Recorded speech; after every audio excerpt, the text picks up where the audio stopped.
Okay, thank you for joining for the 3 Hari Bols. So I'm thinking we can do little Kirtan for 5 minutes and then we can proceed with the program. So we'll start with Jai Radha Madhav. Give me a second, I will show it on the screen.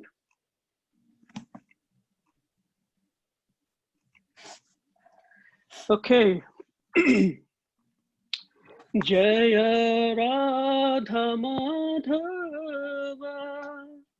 Kunja Bihari Jaya Radha Madhava Kunja Bihari. If you want, you can repeat.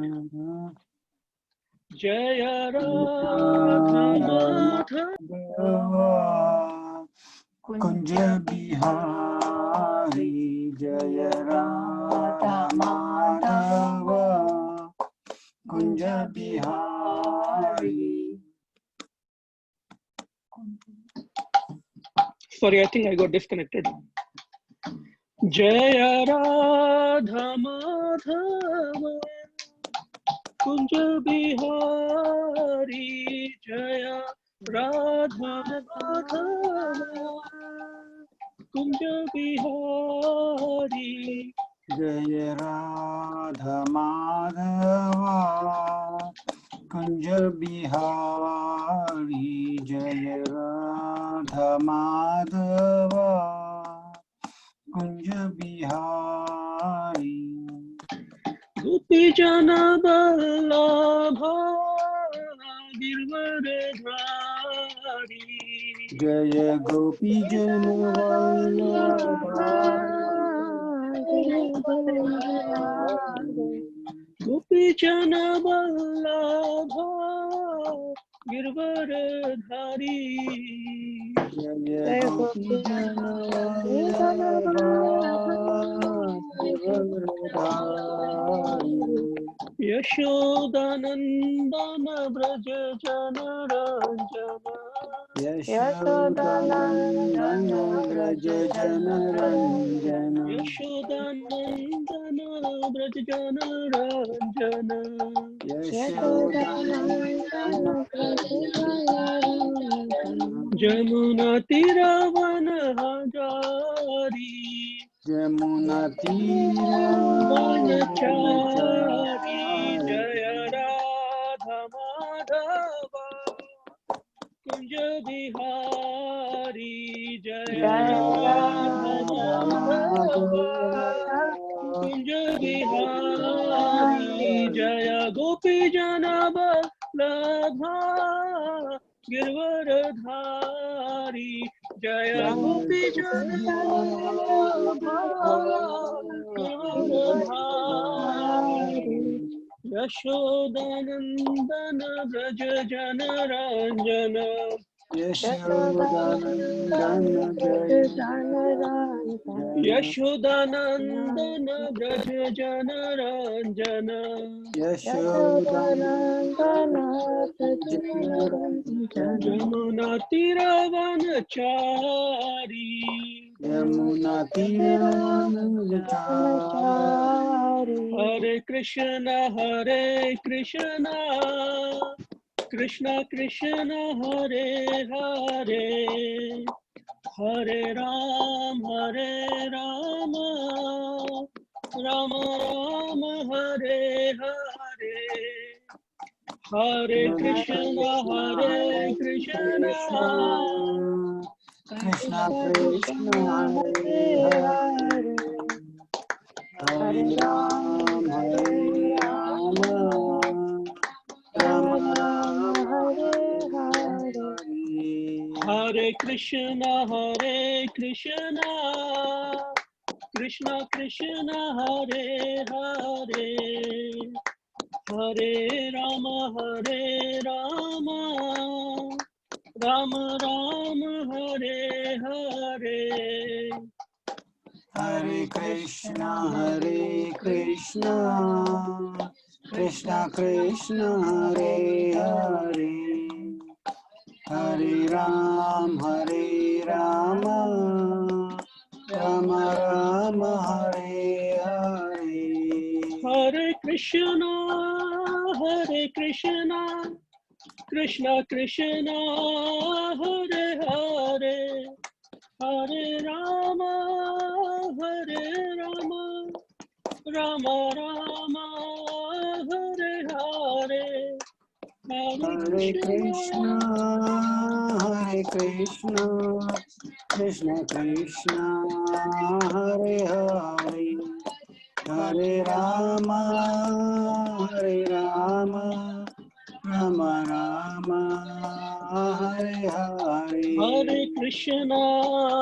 Hare Krishna Krishna Krishna Hare Hare Hare Rama Rama Rama Hare Hare Hare Krishna Krishna Krishna Hare Hare Hare Hare Rama Rama Rama Hare Hare Krishna Krishna Krishna Hare Hare Hare Rama Rama Rama Hare Hare Hare Krishna Krishna Krishna Hare Hare Hare Rama Rama Rama Hare Hare Hare Krishna Krishna Krishna Hare Hare Hare Rama Rama Rama Hare Hare Hare Krishna Krishna Krishna Hare Hare Hare Rama Rama Rama Hare Hare Nittai Gaura Hari Bol Hari Bol Nittai Gaura Hari Bol Nittai Gaura Hari Bol Hari Bol Jaya Jaya Prabhupada Jaya Jaya Prabhupada Jaya Jaya Prabhupada Prabhupada Jaya Jaya Prabhupada Jaya Jaya Prabhupada Jaya Jaya Prabhupada Jaya Jaya Prabhupada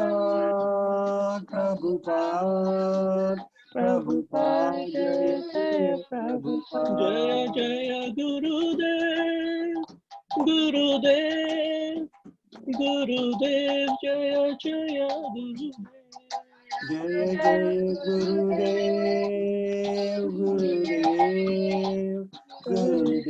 Jaya Jaya Gurudev Gaur Premanandi Shri Srila Prabhupada ki Jai Nama Sankirtan ki Jai.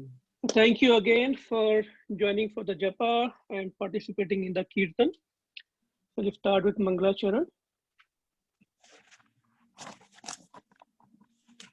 Om Jnana Timirandasya Jnananjana Shalakaya Chakshurunmilitam Yena Tasmai Shri Guruve Namaha Shri Chaitanya Manobhishtam Sthapitam Yena Bhutale Swayam Rupa Kadamayam Dadati Swapadantikam Vandeham Shri Guru Shri Yuta Padakamalam Shri Gurun Vaishnavanscha Shri Rupam Sagrajatam Sahagana Raghunathanvitam Tasajivam Sadvaitam Savadhutam Parijan Sahitam Krishna Chaitanya Devam Shri Shri Radha Radha Krishna Padam Padam Sahagana Lalita Shri Vishakhanvitamscha He Krishna Karuna Sindhu Deenabandhu Jagatpate Gopesha Gopika Gopika Kanta Kanta Radha Kanta Radhakanta Namastute Namostute Tapta Kanchan Taptapantam Gaurangi Gaurangi Radhe Radhe Vrindavaneshwari Vrindavaneshwari Vrishabhanu Sute Devi Bhanusuti Pranamami Pranamahini Hari Hari Priye Vanchakalpatarubhyascha Kripa Sindhubhyeva cha Patitanam Pavnebhyo Vaishnavebhyo Namo Namaha Namo Namaha Namam Vishnupadaya Krishna Prishtaya Bhutale Srimate Bhakti Vedanta Swami Niti Namah Namaste Saraswati Devi Gauravani Pracharine Nirvishesha Shunyavadi Paschata Deshatari Jai Shri Krishna Chaitanya Prabhu Nityananda Shri Advaita Gadadhara Srivasadi Gaur Bhakta Hare Krishna Krishna Krishna Krishna Hare Hare Hare Ram Ram Ram Ram Ram Hare Hare Hare. Hare.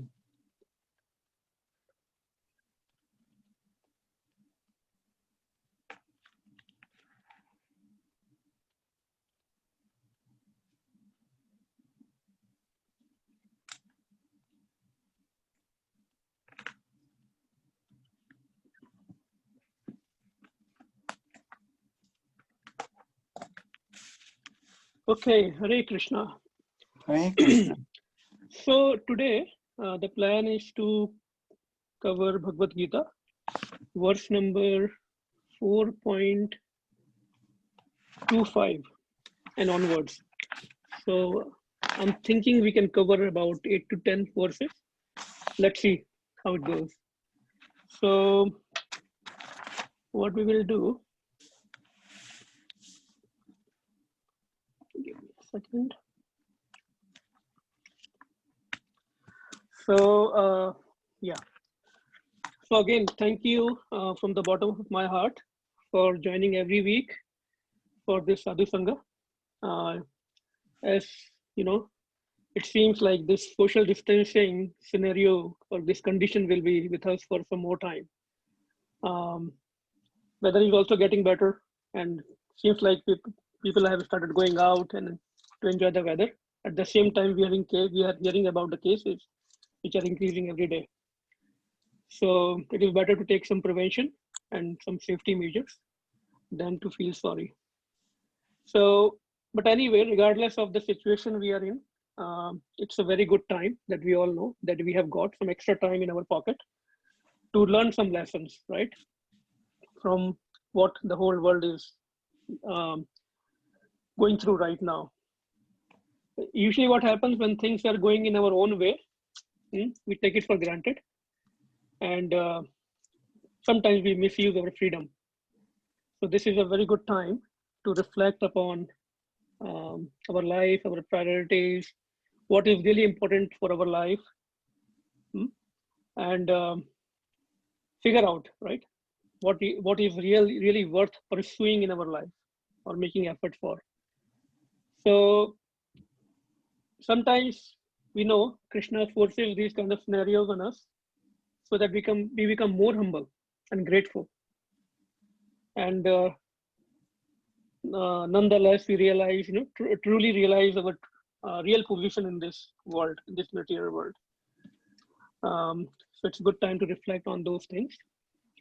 But still we know Krishna is so merciful and he is giving us so many opportunities to, somehow come together and get the spiritual association. We got wonderful opportunities to hear from so many exalted devotees in the last so many weeks. So it is said, right? Where there is a will, where there is a desire, God fulfills that. So it shows that we have some desire at least, right, to get more spiritual progress or advance in our spiritual life. So at the same time, what does Srimad Bhagavatam tells us? Srimad Bhagavatam tells us that this devotion service, this endeavor for spiritual progress should be continuous and constant. Ahetuki aparihata. Srila Suta Goswami says, Save punsam paro dharmo yator bhaktir adukshaje. Ahetuki aparihata yayatma su prasiddhati. So we should be, no matter what scenarios we are going through, what situations we are going through, external or internal, we don't have any excuse actually for not performing devotional life or devotional services. Our devotional services should keep on. It should not be dependent on anything. But for that, we really need strong faith in the process, in Krishna, in the devotees, so that once we have nishtha, strong faith, nothing can disturb us. No matter what happens around us, it will not affect our devotional services. So this chapter 4 of Bhagavad Gita is about transcendental knowledge, which is in Sanskrit is Divya Gyan. This transcendental word is very important. And this whole chapter is very, very important in this context, how to get that firm faith so that our devotional services are unmotivational and without any cause, right? It should be a part of our life. So why is this knowledge so important? The reason I'm talking about these things is because we are talking about chapter 4. So we should understand what does we mean by transcendental knowledge and what is the importance of this knowledge. So, see, if anyone remember what happened when Srila Prabhupada went to London for the first time. Anyone knows that past time? What happened to him at the airport?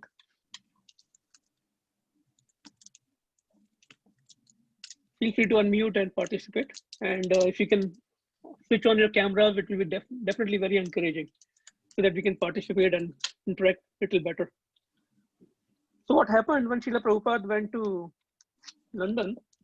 When he arrived at the airport, he was asked, Swamiji, why are you here? Why have you come here? What is the purpose? And Prabhupada, in his own style, very compassionate but very firm style, he said, actually, Britishers, they looted India for 300 years or more than 300 years. But they forgot to take the most important gift from India. They looted India, they took the jewels, the money, so many archaeological things, the precious things. But still, they forgot to take the most important gift, most important thing that India could have gave them. Anyone knows what is that most important thing?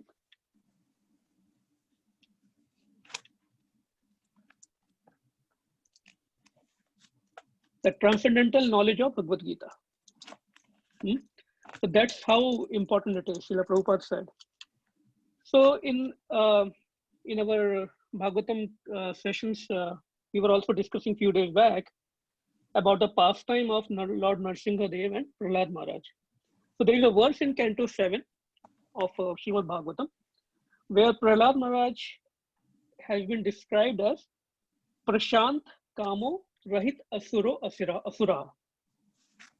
So what does it mean? In spite of getting birth in the demonic family, in the family of demons, we all know the story of Prahlad Maharaj. And in spite of facing so many life-threatening and dangerous conditions that were created by his own father, we can't even imagine. Just imagine, in our family, somebody is trying to kill us and we are still living in that environment. It's very dangerous. Still, Prahlad Maharaj was Prashant and Kama Rahit, meaning he was completely at ease, peaceful, and he was devoid of material desires. What is the significance of this pastime here? The significance is that what I'm trying to point here is, no matter how our external and internal conditions are, we can still perform bhakti. There is no excuse. Family, relatives, friends, our jobs. These things cannot. When we hear the pastime of Prahlad Maharaj, we get so much convinced that no condition in this material world can control our desire to perform devotional service. Now, the question arises, how is that possible? That Prahlad Maharaj, in spite of so many unfavorable conditions, he was still able to keep his faith intact. Because he heard this transcendental knowledge from his spiritual master. And who was his spiritual master? Narad Muni, right? Although he heard all this knowledge in the womb of his mother, but he accepted that knowledge and he put that knowledge to practice. So he heard and he understood the knowledge about Krishna and devotional services. And what that knowledge, that transcendental knowledge did to him, that knowledge make him very faithful towards Krishna. And also, most importantly, that knowledge gave him the abhay. Abhay means freedom from fear. There's a very nice Vaishnava bhajan that most of the times we have sang in the past also. Bhajau re mana Shrinanda Nandana Abhaya Charanara Vinda.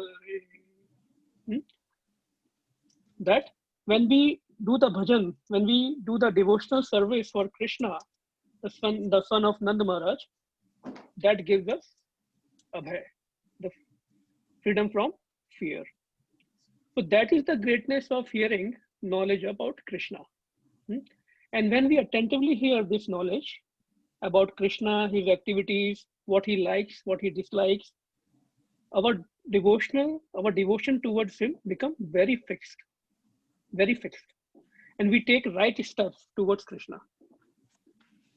Unless we have a knowledge of what Krishna likes, what he wants from us, what is his desire, then how can we take the right steps, right? We need to know.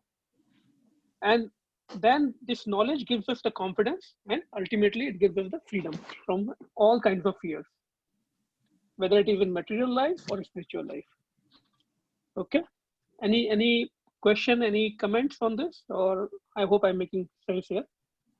I'm just trying to make sure we understand the importance of transcendental knowledge before we dive into it more. Another important point is that as our doubts in devotional life gets clear, right, we get abhay. So there are two ways to get this freedom from fear. One is doing the devotional service, and at the same time, by clearing away our doubts. So as soon as possible, if we have any doubts about our spiritual life, whatever we are trying to follow, whatever our sadhana is, until and unless we get rid of all those doubts by properly understanding the scriptures from Guru, from Vaishnavas, it is not possible to become fearless. Because when sanshaya, that doubts are still there, then we'll go all the places. We'll hear from all kinds of people, different kind of things, and we will not be able to fix at one place. So it's very important to make sure we clear away all our doubts. Otherwise, it is very natural that our mind will go at all places, we will run here and there, even for the spiritual progress. And we will hear different kinds of things, but because our doubts are not cleared away, we will not be able to get our mind fixed. Okay, so that's very important. So what this transcendental knowledge is all about, it is about Krishna. Who is Krishna? Who are we? The Jivatma, what is this material world? What is the nature of this material world? And when we understand all these things, the process of devotional service solidifies. when we get this knowledge. Now, we talked a lot about this knowledge. Maybe I repeated a lot of things. I just wanted to make sure it gets sinking because I'm not able to see everybody's faces. So sometimes it's hard to judge whether everybody is agreeing to that or if anybody has any question or doubts. So feel free to jump in between if you have any doubts or want to add something or want to in fact correct also me, because I'm also learning with all of you at the same time. I'm just trying to facilitate the discussion here. So another question comes is why we call this knowledge as transcendental.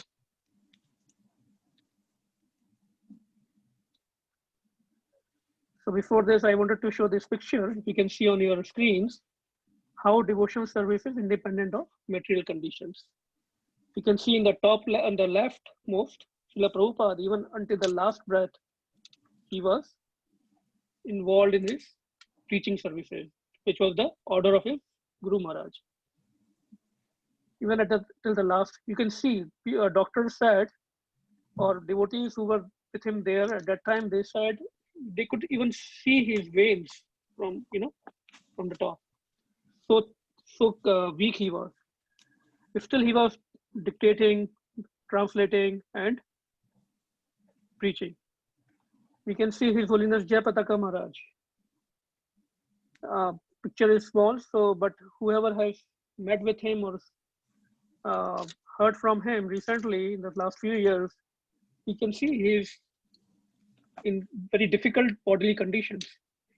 Still he is traveling and preaching all around the globe with full enthusiasm. Even Pandavas, they were in so much distressful conditions, but they never asked Krishna why. Why these conditions?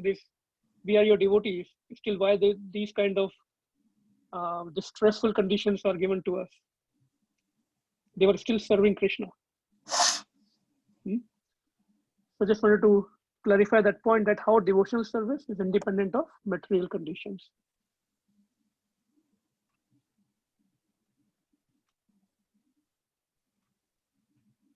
Okay, so why is this knowledge transcendental? Anyone would like to answer? Or what is the difference between normal mundane knowledge and this transcendental knowledge, the Divya Gyan? Krishna, this knowledge is like transcendental because it allows us to go back to Krishna and we can learn about him. Okay, good answer. And how does it allow us to go towards Krishna? The basic principle is by seva, by serving. By performing actions for Krishna with knowledge, right? That is seva. And in what mood? In the mood of gratitude and humility. So the most important thing here is this knowledge, transcendental knowledge, is it has to be realized by the action of devotional service, not just by reading. We'll see more points on that, but just keep that in mind. Transcendental knowledge is transcendental because it has to be realized by performing seva, practical actions, in the very humble and grateful mode. Now, how to perform this seva? There is a very beautiful verse in Chaitanya Charitamrita. Atah Shri Krishna Namadi na bhaved grahayam indriya sevan mukho hi jiva ado swayam ev sprati adaha. Meaning, material senses cannot appreciate Krishna's holy name, form, qualities, and pastimes. Okay, by material senses, we cannot really appreciate the Krishna's name, form, his qualities, his leela. So when a conditioned soul is awakened to Krishna consciousness and renders service by using his tongue, so the devotional service to Krishna starts by using tongue. How we use tongue in the service of Krishna? By chanting the names of Lord Krishna and by only eating his prasadam, remnants of Krishna. So it purifies our tongue And then slowly and slowly, because we are also chanting, and when we chant, what we do ask? The service of Krishna, right? That is the meaning of chanting, that we are asking Radharani and both Krishna that please give us your service. So, and that's another whole process, but it all starts with chanting. So very, very important that on daily basis, our first priority should be chanting the names of Lord Krishna very attentively, taking out some extra time, very in peaceful way, and also making sure we are only eating Krishna Prasadam. Both of these things will purify our heart and our body, our mind very, very quickly. And that's why we see ISKCON has in this tough epidemic situation, ISKCON is distributing so much prasadam to all the needy people in India. I heard they have already distributed more than 60 million plates of prasadam. That comes down to be more than 5 lakh plates per day. And this is very pessimistic statistics. I'm not up to date as of today, but this is from past what I heard last few days. Because sometimes it is said that why ISKCON doesn't serve needy people in the form of charity, right? Why they always chant. It is not like that. ISKCON is serving since its establishment. But the main purpose of ISKCON service is to give the transcendental knowledge. ISKCON has been serving definitely prasadam also, but the focus of ISKCON as per teachings of Srila Prabhupada is that we have to find permanent solution, not the temporary solution by just feeding the prasadam. So ISKCON has never promoted itself as a charity organization, although it is doing lot of great services, but with the consciousness of, Krishna, keeping Krishna in the center. Okay. Now, what we have discussed until verse 24, I will try to recap quickly because so that we can, whatever we will discuss in the these verses will make more sense. So this chapter is started with the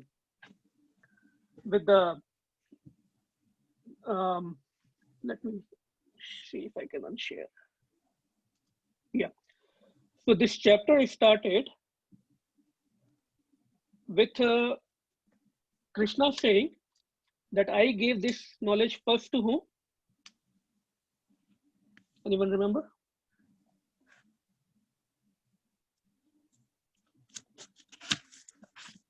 Krishna gave this knowledge to Sun God.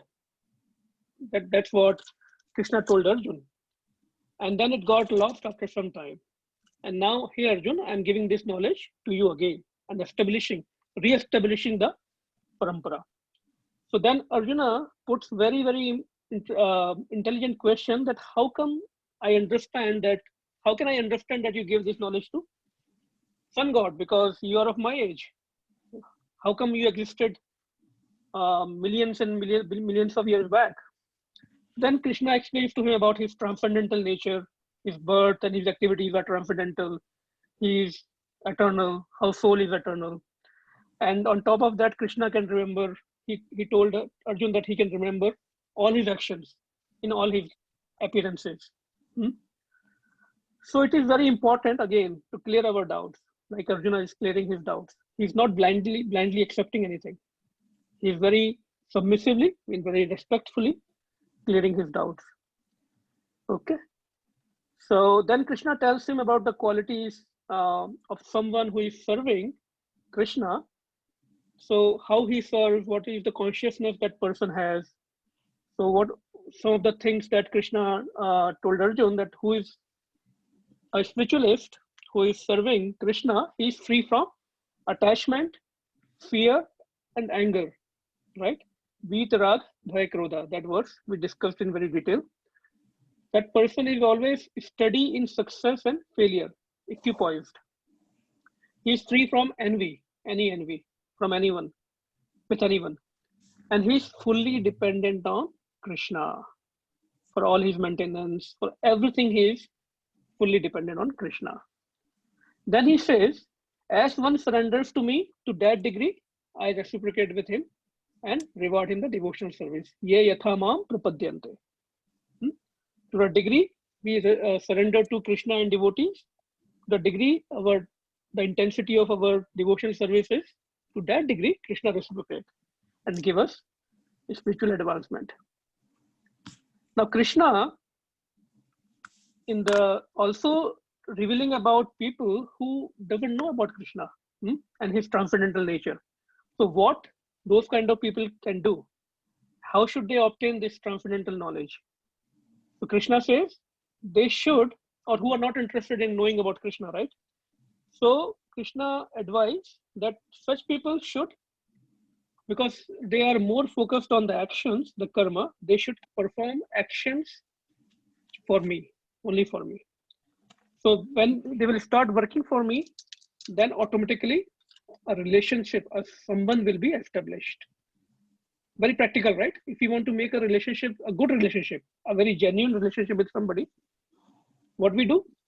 We do something for that person, right? We serve him practically, not just by words, right? Because that will not be fruitful for a long time. The action is more important. So then what happens? Then just before this verse that we are going to discuss today and the following verses, in the previous verse, Krishna, in fact, Srila Prabhupada gives a very detailed meaning of yagna. What is yagna? Yagna is sacrifice. So practically, any action we perform, keeping our mind fully absorbed in Krishna becomes yagna. Again, any action we perform, keeping our mind fully absorbed in Krishna becomes a yagna. Okay. Now, yagna is also in English we call it sacrifice. In Sanskrit, it also means tyag, meaning giving up. Okay. So just bear with me. Keep these words in mind. Now, what is the goal of sacrifice? There was a verse we discussed. What is the goal of all sacrifices? The goal of all sacrifices is to please Krishna. Now, what exactly are we sacrificing? We say, I'm sacrificing, but what exactly are we sacrificing? Any answers? What do we sacrifice for Krishna? Some few examples. Materialistic, the mundane thoughts. Yes, our mind, right? Our mind, yeah, our mind, body, and our service. Very good. Yes, our money, mind, body, our time. For example, all of us, yeah, all of you have assembled here, right? There could be so many fun things, for the sake of saying that anybody could have done on this Friday evening. But who are sincere seekers, they are sacrificing their time to learn about this science of Krishna and associating with devotees, which is the foundation of any devotional practice. So now Krishna is going to explain that how different people try to connect. I'm sorry, yes. I have a question. Yeah. So why do we say sacrifice? Why don't we accept it as accommodative or adjusting with the spiritual life, or we accommodating in our spiritual life? Why do we say it as sacrifice? Why not accommodative? Very good question and very good point, because when we are struggling to become devotees, it becomes a sacrifice for us. But when we start enjoying that process, it is no more a sacrifice. But when we are entering into the realms of spiritual practices, then because we are stopping few other activities so that we can perform these devotional activities, it becomes a yagna, sacrifice. So sacrifice again is not the proper term, but the lack of vocabulary in English. The best word for yagna is sacrifice. So that's why we have to also understand the Sanskrit meaning of yagna. So that's why I mentioned a few minutes back, the real meaning of sacrifice or yagna is when we perform any action keeping Krishna in mind, absorbed in mind. Okay, thank you for bringing that good point. Now, Krishna is going to explain, or he's telling Arjuna, that how different people, they connect with him in different ways, right? So we know we are practitioners of Bhakti Yoga. We are very good devotees, at least all of you are. So we know Bhakti Yoga is one of the way. But Krishna is giving the knowledge about all the practices that people follow, depending on their consciousness, their level, their past karmas. So it's important to understand that also, because when we have this knowledge, then we will not be getting fascinated by all the other paths, right? If we have understood Bhakti Yoga is the topmost, highest, wonderful. But what we are trying to do here is establish our firm faith. So there are a lot of people who follow spiritualist practices in different ways. So we can categorize mainly in two types.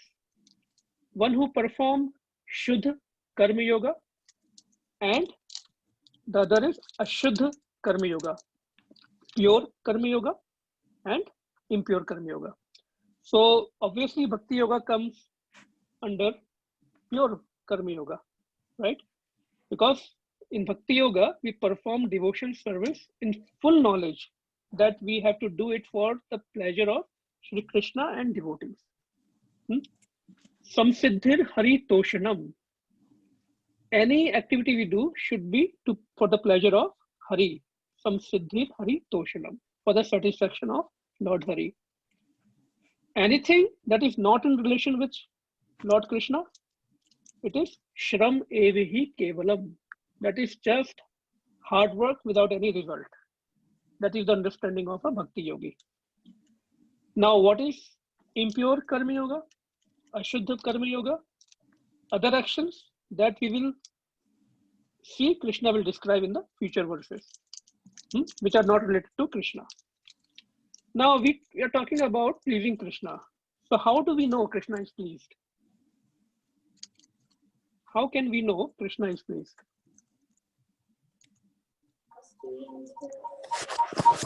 If we are getting service,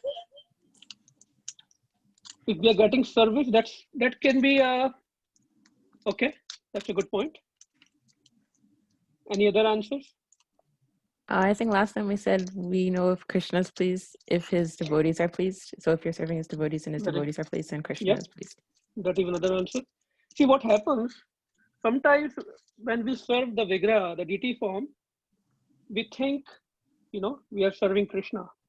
That is definitely one of the ways we serve Krishna. But Vigraha, the deity form, doesn't interact with us. He doesn't tell us, right, whether he is happy or not. We can make our own speculations, and of course, when we become more advanced, devotees can interact with the Vigraha also. But I'm talking about in general. It's not possible to get that feedback from the Vigraha, right?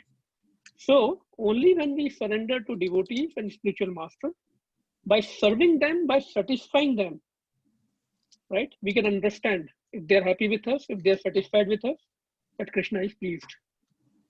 Very important, right? So both service and devotees, like Tungvidya and Vishakha, they gave that answer. Sometimes devotees are asked why there is so much focus on service.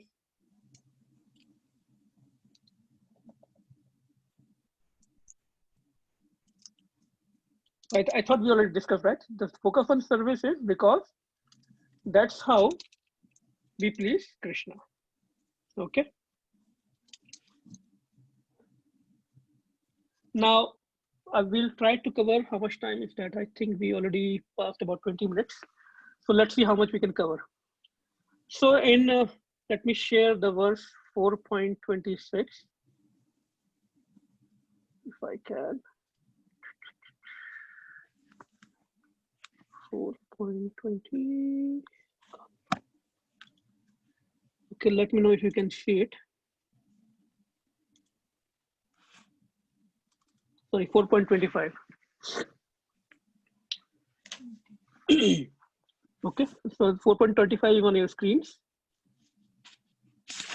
Devam eva pare yagyam yoginah pari upasate brahma ganeva apare yagyam yagneva upajahavati. Anyone would like to repeat that?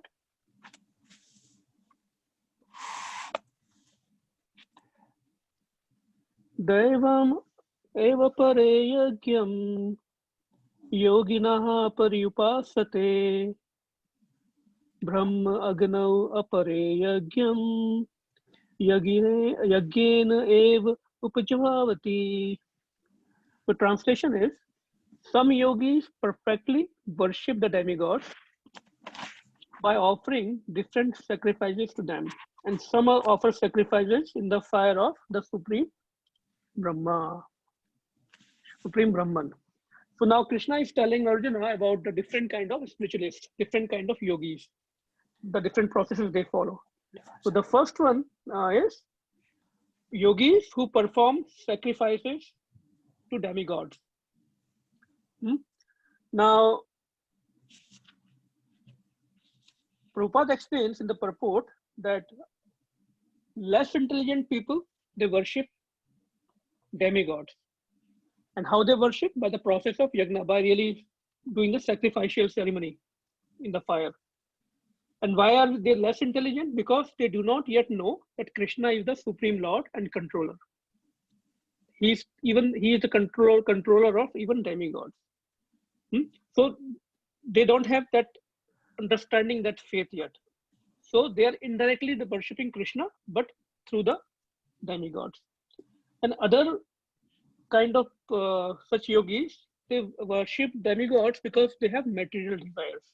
For example, for health, they will worship sun god.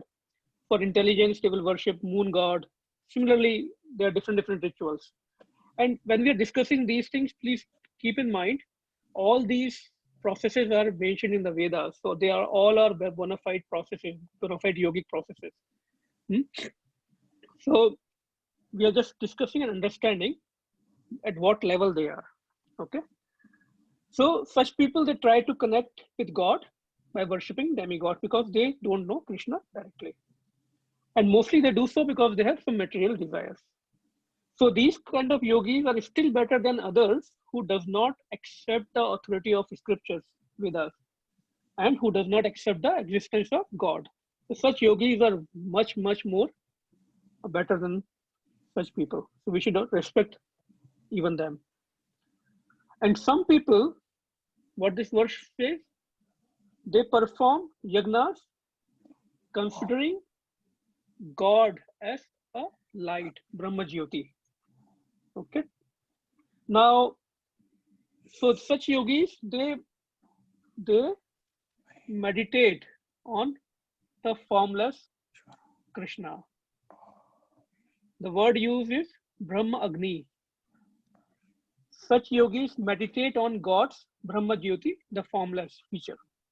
Now, why the word Agni is used? Although it's not really the sacrifice, right? Well, of course, the yogis or the people who are worshipping demigods, they do sacrificial ceremony in the fire. But the second kind of yogis, the Brahma Agni, why they, those who are focusing on the Jyoti form of Krishna, the formless form of Krishna, why the word Agni is used? Any guess? Don't worry about right or wrong answer.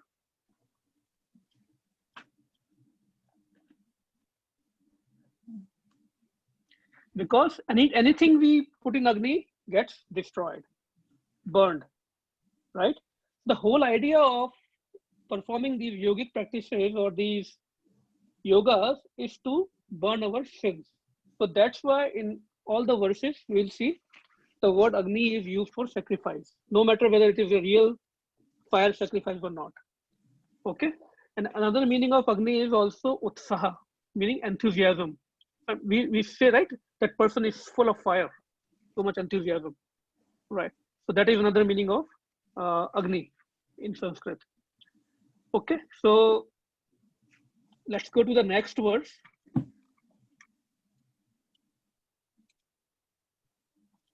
Verse number 26.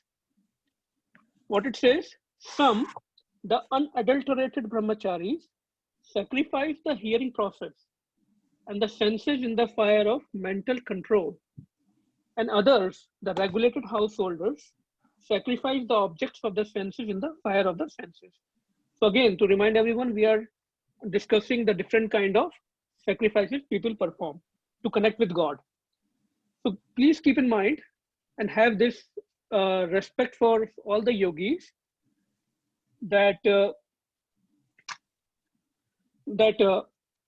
all such yogis, all such people, they are trying to connect to God somehow, right, at their level of understanding. So we saw some worship demigods, we saw some meditate on the Brahma Jyoti.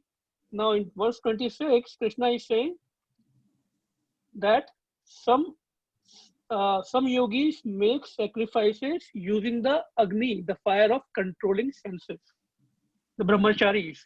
What is the dharma brahmachari? Control senses. So some people become brahmachari and they focus on controlling their senses to purify themselves. And what else they do? Another word here used here is Shrotra Adini. Shrotra Adini, meaning the hearing process. So brahmachari has two jobs, two dharma. One is to control senses, and second to only hear about Krishna, only hear about God. Okay. Now it's a very, very important point, because although Krishna is describing different types of yoga or different types of practitioners, in between he is giving us the hint of Bhakti Yoga also, because hearing is the most important process in Bhakti Yoga also. So hearing is the basic principle of our understanding, and therefore the pure brahmachari engages himself fully in Harer Namanu Kirtanam. Very important. Harer, you can see on the screen. Pure brahmachari engages himself in Harer Namanu Kirtanam, meaning in listening the glories of the names of Lord Krishna or God, chanting and hearing the glories of the Lord. And he will restrain himself from the vibrations of material sound. He will only hear about God. He will avoid hearing about the mundane material things. Okay. Now here Krishna is actually killing many words at one shot. He is in between giving us the importance of hearing in our spiritual life, which is also the foundation of Bhakti Yoga. So meaning of self-control in Bhakti is, when we talk about self-control, it means adopting habits to always remember Krishna and not to forget Krishna. Yuktahara viharasya yukta chetasya karmasya, Krishna says. That one who is serious in spiritual life, forget about Krishna consciousness or devotional life, the way we are trying to practice. In general also, who have any interest in spiritual life, the important thing is that he should regulate himself in the habits of eating, sleeping, working, and recreation. Ati of anything, like extra endeavor for anything should be avoided. Okay. Now, when we are talking about the importance of hearing, there's let me see if I can pull that verse up.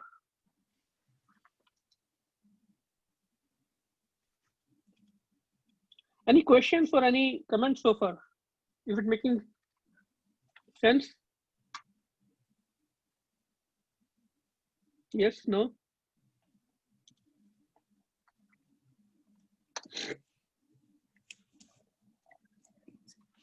The importance of hearing is also given in Chaitanya Charitamrita. The creeper, Lord Chaitanya Mahaprabhu himself is saying, the creeper greatly expands in the Golok Vrindavan planet, and there it produces the fruit of love for Krishna. It's a beautiful, beautiful verse. Let me see if I can recite it.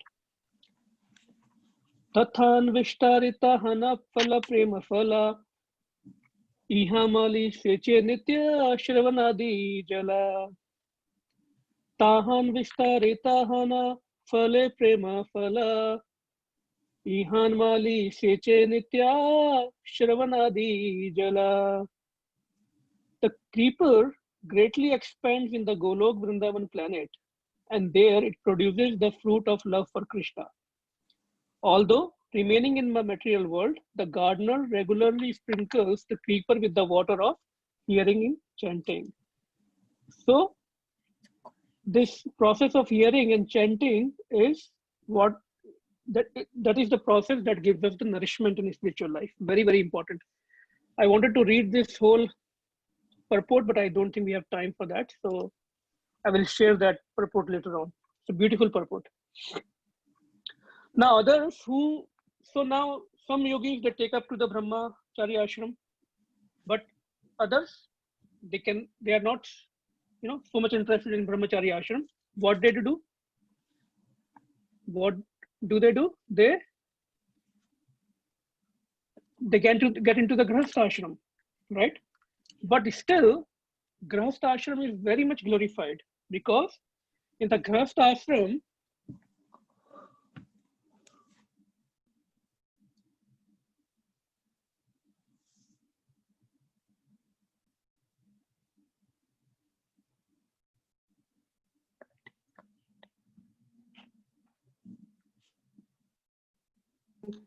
sorry, I think I lost my connection from the other phone, which is I'm using mic from.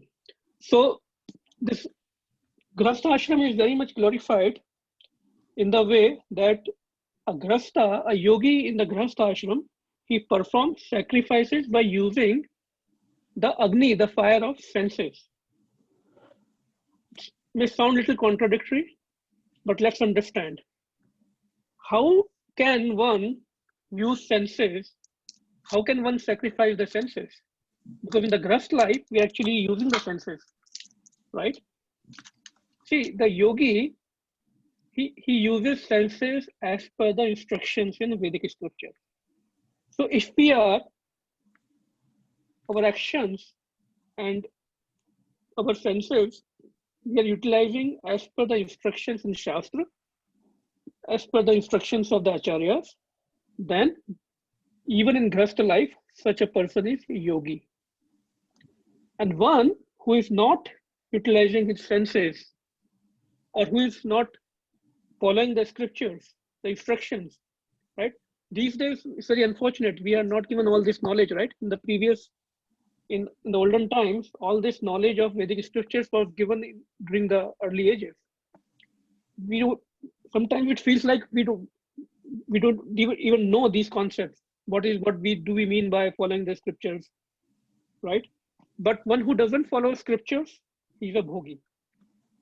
And the reason Grihastha ashram is glorified is, it is also known as Pravarti Marg, and we have great examples of Grihastha devotees. Raja Janak, Lord Ram himself was a Grihastha. So our scriptures, our granthas, they are full of such examples. Now, if we see a yogi in the Grihastha ashram, actually he is dealing with so many senses. We have 5 working senses and 5 knowledge acquiring senses, right? Eyes, ears, nose, tongue, touch, voice, legs, hands, right? We all know, we have studied about those senses. In the Grihastha ashram, we are not dealing with just our senses, but the senses of everyone in the family. So that's why Grihastha ashram is very much glorified, because if a person is following the scriptures, the instructions of the scriptures, the Grihastha ashram becomes a very yogic practice. And a lot of very nice instructions are given in Srimad Bhagavatam about the ideal family life when Yudhishthira Maharaj inquires from Narad Muni, and even Kadamba Muni gives to Mata Devhuti. We should read all these instructions, beautiful instructions. What is the duty of Grasta? Just by following those duties, as mentioned in the scriptures, we can purify ourselves. The whole idea of all these yogic practices is to burn our sins. And we'll see what is the goal of these yogic practices. Now, in the 4.27, any questions so far? Is it making sense? Okay. In the 27th verse, others who are interested in achieving self-realizations through control of the mind and senses offer the functions of all the senses and all of the life breath as oblations into the fire of the controlled mind. See, if we go too much deep into these verses, it will become very confusing and very boring. So that's why I'm covering a little more together so that we can make more sense out of it. So in this verse, what Krishna is saying, he's discussing about Ashtanga Yoga. Some yogi, they follow the process of Ashtanga Yoga. So such people do not have any interest in worshipping demigods or become brahmacharis. What they do, they use the sacrifice using the Agni of yoga, meaning Ashtanga Yoga. Here yoga means Ashtanga Yoga. And especially in purport, Prabhupada says Patanjali Yoga system. Patanjali is your Ashtanga Yoga system. That's another way of purifying ourselves. Very hard process though. Okay. In the next verse, 28, Krishna is speaking about very interesting yagna. Or actually, he's speaking about 3-4 yagnas together. Having accepted strict vows, some become enlightened to sacrificing their possessions, and others by performing severe austerities. By practicing the yoga of eightfold mysticism, or by studying the Vedas to advance in transcendental knowledge. Simply, to put in simple words, Krishna is talking about Dravya Yagna. What is Dravya Yagna? He's talking about Dravya Yagna. Let's see the words here. Dravya Yagna, Tapa Yagna, Yoga Yagna, Swadhyaya Yagna, and Jnana Yagna. Too many things here. Dravya Yagna means sacrificing one's possessions. Such people, such yogis, what they do, they open various kinds of charitable institutions like dharmshalas, Annakshetra. Prabhupada mentions in the purport, Anathalaya, the shelter homes, right? Schools. That's what they do. But this is different from the kind of social activity or social charity we see these days in today's world, because what we see today, most of the, I will not say everybody, but most of those kind of charity work is on the foundation of false ego, right? To get some name and fame for some business purpose, to avoid taxes. The real motive is something else. What we are talking about, what Krishna is talking about, very pure here, you know. So even by sacrificing our possessions for various things like opening these kind of schools, dharmshalas, one can purify, as long as our objective is to purify our senses. See what happens with charity. Even today we see sometime in temples, people say, come and, we want to donate these things. And what they donate? They're old things, which are no more useful to them. But in the today world, what people think of charity is very different. It's not pure. Then Krishna talks about tapaha yagna, meaning sacrifice in austerities. People do perform lot of austerities like keeping fast for so many days, things like that, to become purified. We discussed about yoga yagni, again the sacrifice in eightfold mysticism, the yogic powers people try to get. And Gyan Yoga, Gyan Yagna, meaning sacrifice in the advancement of transcendental knowledge. So involving oneself in the reading and understanding of transcendental knowledge. Now, see, the important point is that all these yagnas we're talking about should be as per Vedic scriptures, not as per our mind. And that's why I'm repeating that all these yogic practices are mentioned in the Vedas. So if one is following, we have to see whether they are following based on their own mind or they are following the guidelines in the Vedic scripture. Now today we see all these kinds of yogis, brahmacharis, nirakarvadis, people focusing on the light. I don't know how many of you have heard about Brahma Kumaris in India. You know, I used to go there before coming to ISKCON. They all focus on the light, or tapasya, or gyan. Now, see, again to repeat, these yogic practices, we are talking about genuine spiritual seekers who are not at that level yet where they understand Krishna. Now, we'll jump to the verse 30 because we want to come to the most important point.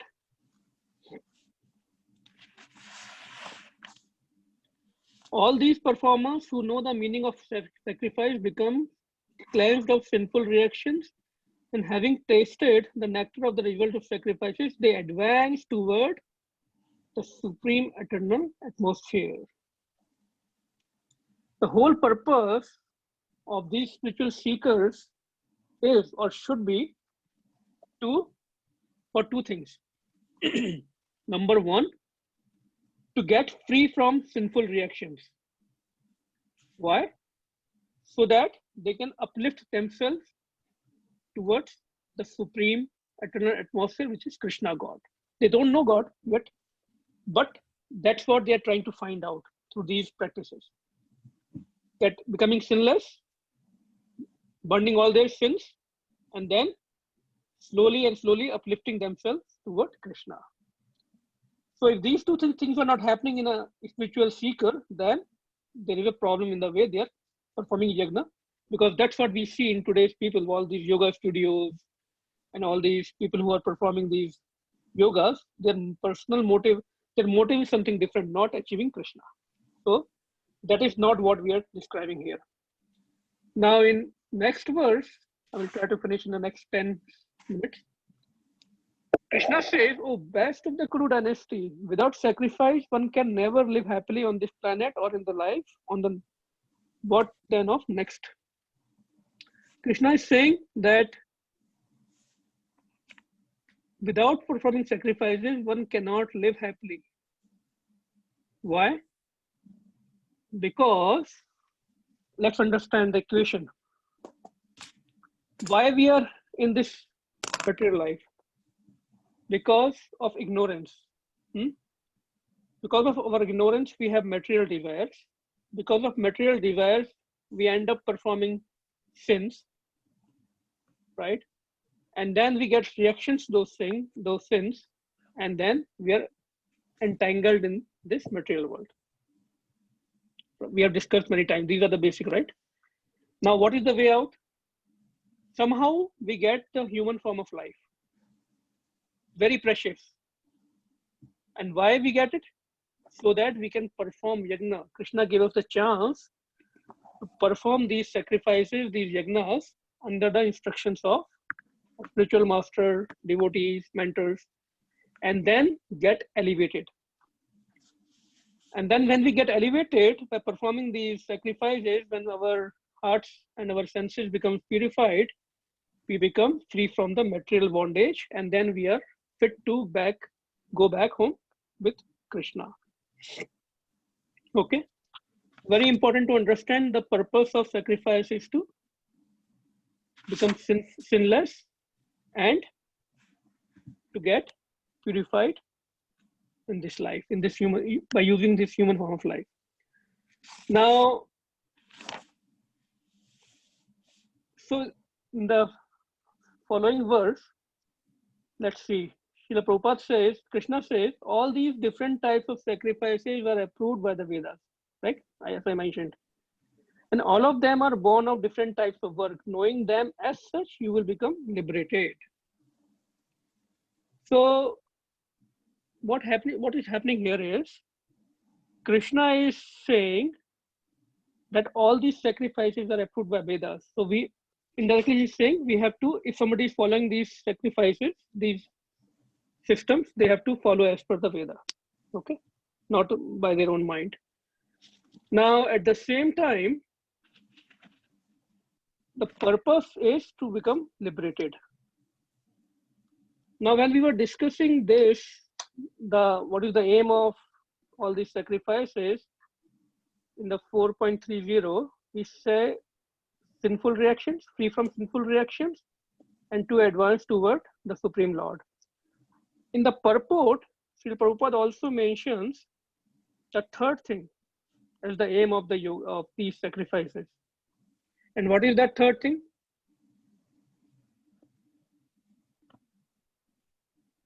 The common aim of all these things is to control the senses. So Prabhupada is giving us the most practical way to achieve the goal of sacrifices. Control the senses.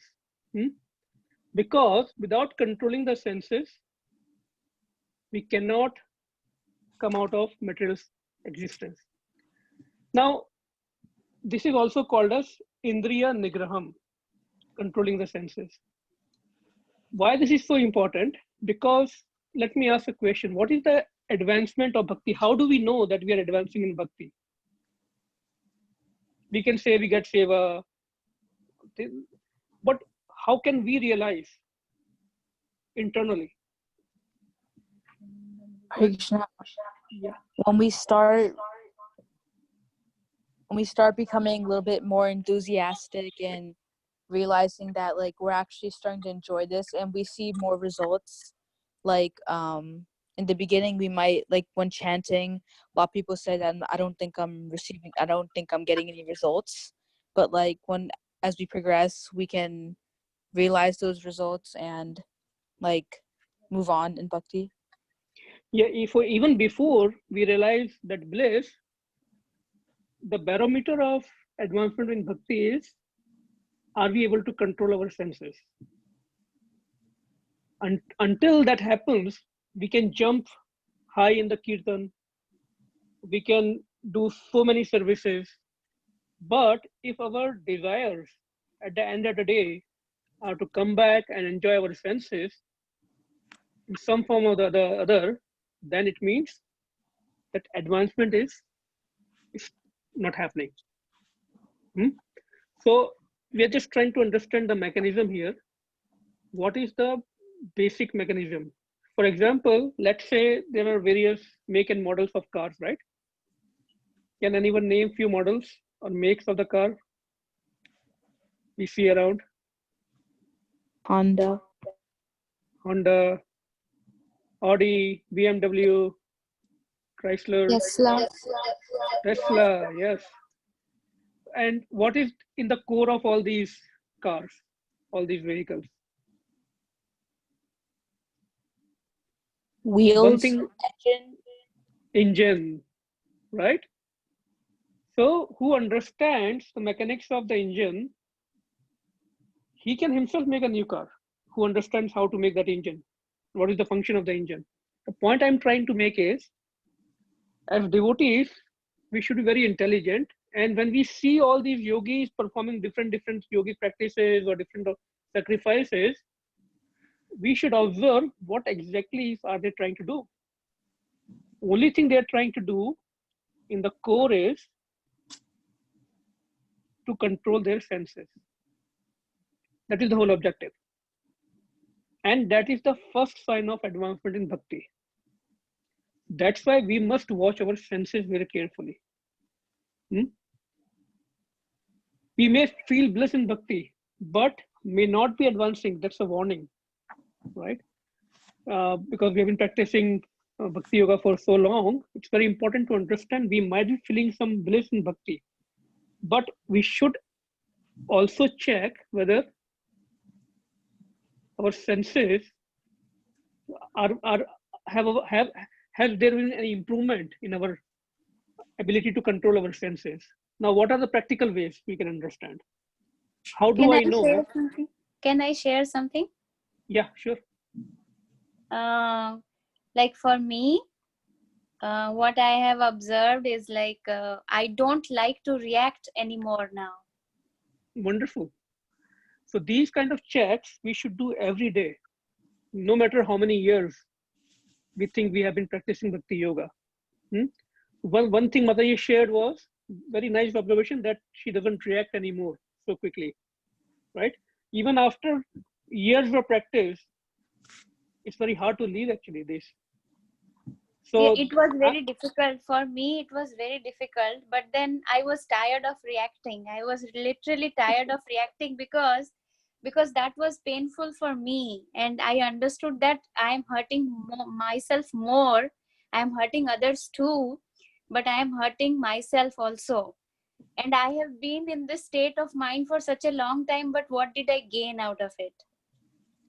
exactly, yes, yes. So ultimately, I just thought, let me just flip my thoughts and then try something new. And then now I'm very much at ease and peace that my mind and my heart says more often that okay, you don't have to react. Wonderful, wonderful. So that's a very, very good progress because really in practicality, it takes years and years. I've seen even after years, even in myself, it's very hard to get rid of old issues. So that's a very good check that we should do. Um, for example, other practical things could be, are we still attracted towards, at the end of the day and switching on our TVs and watching those kind of stupid shows or stupid movies or doing the gossips or getting engaged in criticizing others? Are those propensities still there? If they're still there, we don't need to kill ourselves, but it's a check that we need to perform more sadhana. We need to become more serious in Krishna consciousness, in bhakti. Then automatically the senses will get directed towards. See, I'm not trying to say that we have to make huge effort in controlling senses. The path of Bhakti Yoga is so simple, so simple. If we take it very seriously, take the basic processes of chanting, service, and eating prasadam, hearing the nice kathas, association of devotees, it will automatically get us to that point where our senses will not be interested in all those old attractions.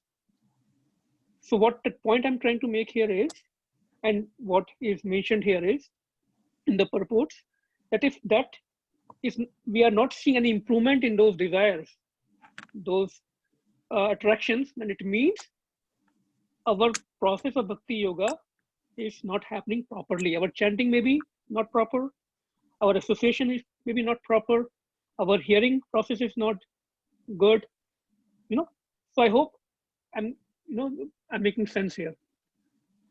The process of bhakti yoga is so simple that we don't have to think, oh my God, how will I get rid of all these anarthas, all these attractions I have for the senses. If the process of bhakti we are following properly, it itself will take us away from all other attractions. That's a great thing about bhakti yoga.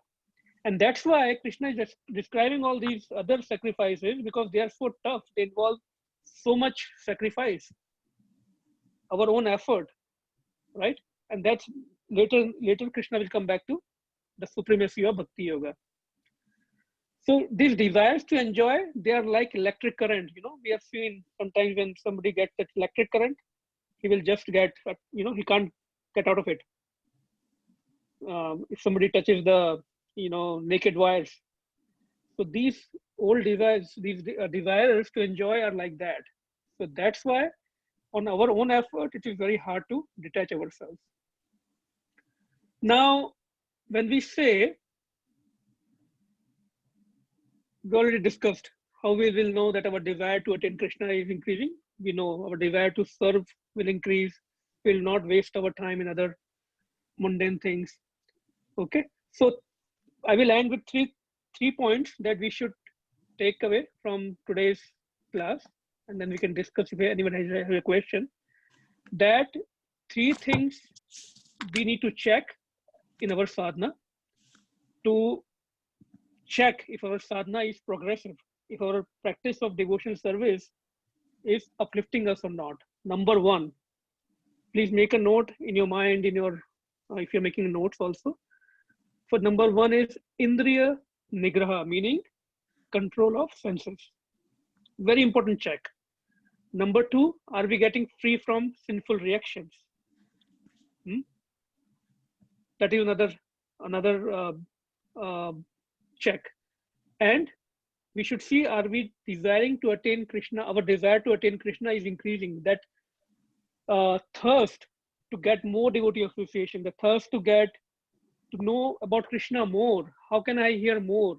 How can I get into the discussion of Krishna's, the glories of Krishna's? Is my desire to chant the names is increasing? Is my desire to practice these devotional services is increasing or not?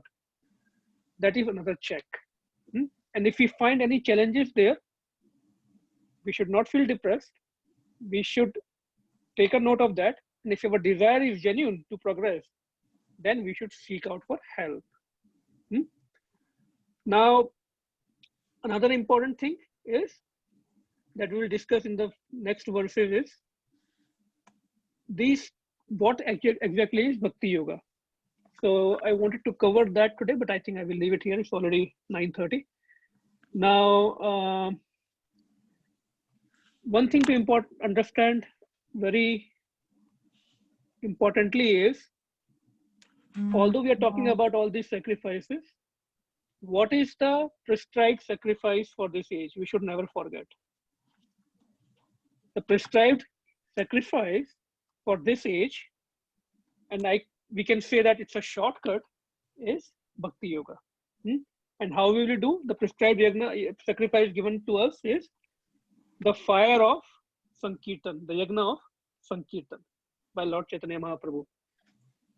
Srila Vyasdev ended Srimad Bhagavatam by saying this. He wrote so much, he compiled so much verses in Bhagavatam. But to describe what is the ultimate process, he had to end with that verse. What is that verse? Nam Sankirtanam Yasya Sarva Papa Pranashanam Pranamo Dukh Samsams Tam Namami Harim Param. I offer my respectful obeisances unto the Lord, Supreme Lord Hari, the congregational chanting of whose holy names destroys all sinful reactions. So that is the ultimate process that we have to keep in mind, that this process of Sankirtan is very precious. Lord Chaitanya Mahaprabhu and his followers, Srila Prabhupada, they gave us free. It doesn't mean it is cheap in any manner. Very, very important.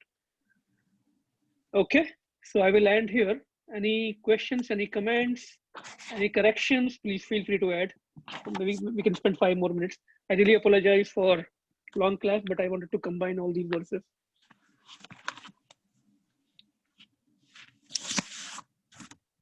I hope everybody is still awake. I hope. Yes, no? Yes. Yes. Hari Bol. So I was expecting a lot of questions actually. So I did get few questions, but not from many devotees. Either it was not very clear. I mean, of course, Srila Prabhupada's purports are perfect. If there was anything not clear, it is my fault. So I will highly encourage all of you to please read these purports. These purports are beautiful. So from 4.25 to 4.33, please read those purports. Any comments or any additions? Or let me trick you, anything you liked, at least say that to encourage me.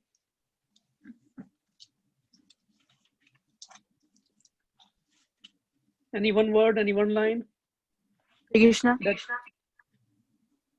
I okay. liked talked about how we want to strive for like benefit, like we want to advance in our bhakti. We just don't want to stand or stay where we are, because if we do that, we won't, like you explained, advance, and we won't be able to achieve the goal that we're looking for. Thank you.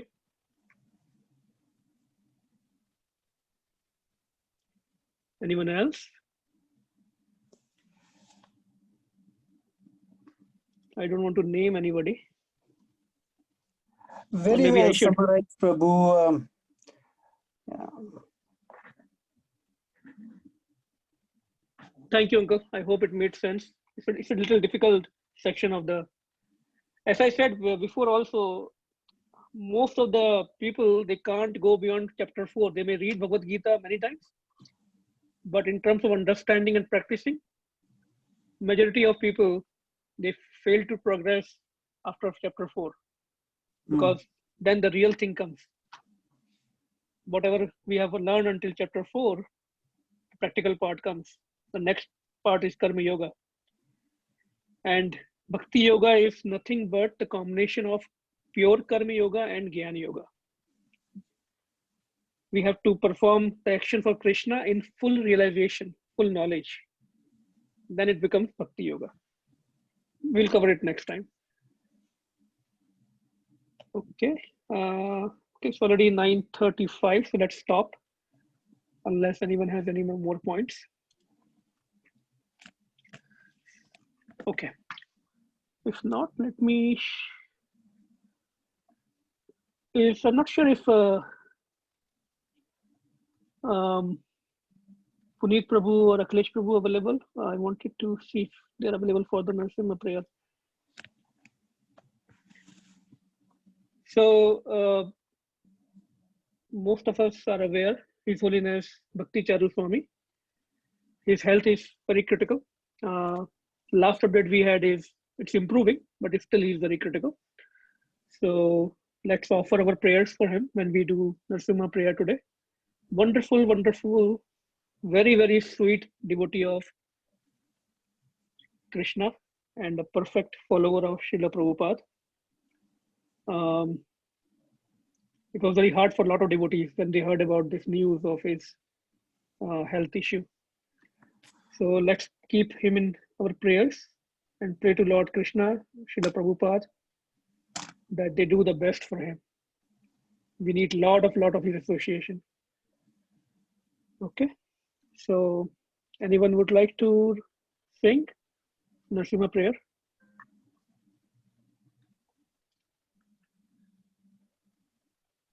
I'm not sure if Akhilesh Prabhu or Puneet Prabhu there. Sure, Prabhu. We could do Oh, wonderful! You made my day. Thank you, Prabhu. it. Thank you. Please. So please, let's keep Maharaj in our heartful prayers. Yep.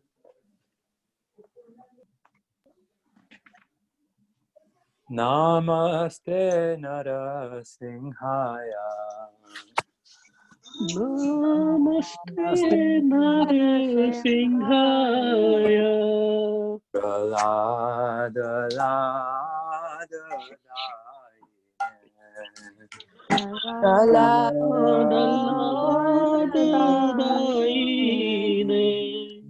Hiranyakashi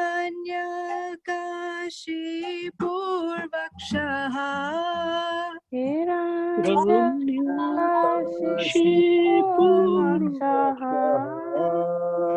Tilatanka Nakhalaye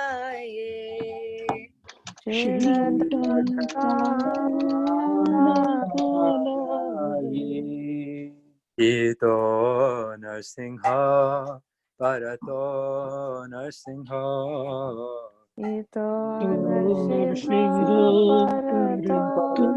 Narasimha. Yato Yami Tato Narsingha Yato Yami Tato Narsingha. Rahe Narsingha Hidaye Narsingha Bahe Narsimo Hitaye Narsimo Narasinghamadim Sharanam Prapade Sharanam Prapade Navakar Kamala Vare Nakham Adbhuta Shringham Dalita Hiranyakashipu Tanugriha Keshava Kirta Narahari Rupa Jaya Jagadisha Hare Jaya Jagadisha Hare Jaya Jagadisha Hare Kar Kamala Nakham Adbhuta Shringam Dalita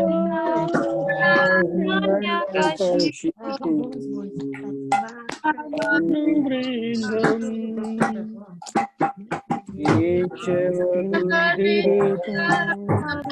Hari Rupa Jai Jagadish Hare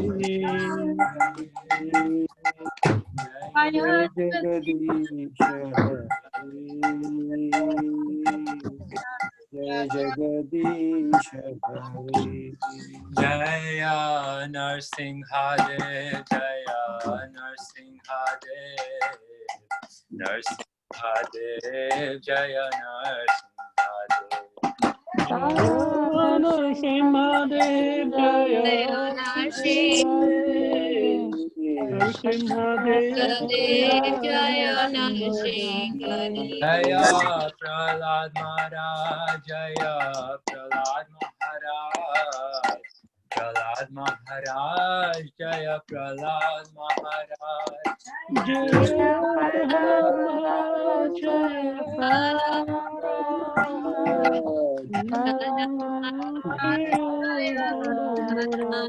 Jaya Nara Hari Jaya Nara Hari Nara Hari Jaya Nara Hari Jaya Nara Hari Jaya Nara Hari Jaya Nara Hari Jaya Nara Hari Prabhupada Prabhupada Jaya Jaya Prabhupada Jaya Jaya Prabhupada